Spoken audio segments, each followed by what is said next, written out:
ஒரு பெரிய பச்சை மரத்தில் அறிவுள்ள ஆந்தை வாழ்ந்து வந்தது. அது எப்போதும் அமைதியாக சுற்றுலா பார்த்து பறவைகளுக்கு நல்ல அறிவுரை சொல்லும்.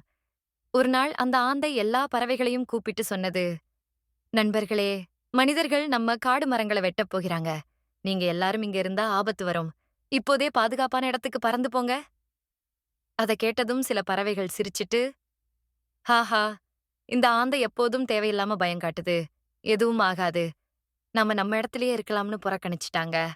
ஆனா சில நல்ல பறவைகள் மட்டும் சொன்னது, ஆந்தை எப்போதுமே உண்மையா சொல்றது. இதுவும் நிச்சயமா உண்மையா இருக்கும். நம்ம அவன் சொன்ன மாதிரி இப்போதே பறந்து போவோம்னு நம்பினேன். அவங்க சிறகடித்து ஆந்தையோட சேர்ந்து பாதுகாப்பான இடத்துக்கு போயிட்டாங்க. சில நாட்களிலேயே மனிதர்கள் கூர்மையான கோடாரியோடு வந்து மரங்களை வெட்ட ஆரம்பிச்சாங்க.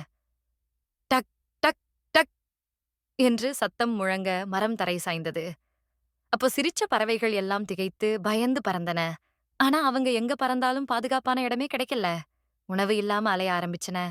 ஓய்வெடுக்க மரம் கூட கிடைக்கல. ஆனா ஆந்தை சொன்ன அறிவுரையை கேட்ட பறவைகள் முன்னாடியே பாதுகாப்பான இடத்துக்கு சென்று நிம்மதியாக இருந்தன. அங்க அவங்க சந்தோஷமா விளையாடின, சாப்பிட்டன, ஓய்வெடுத்தன. அப்போதான் பின்புறக்கணிச்ச பறவைகள் மனம் வருந்தின. ஆந்தை சொன்னதை கேட்டிருந்தா நாமும் இப்போ பாதுகாப்பா இருந்திருப்போம். அந்த நாளிலிருந்து எல்லா பறவைகளும் ஒரு பாடம் கற்றுக்கொண்டன. அறிவுள்ளோரின் சொல் கேட்டால்தான் நம்மை ஆபத்திலிருந்து காப்பாற்றிக் கொள்ள முடியும்.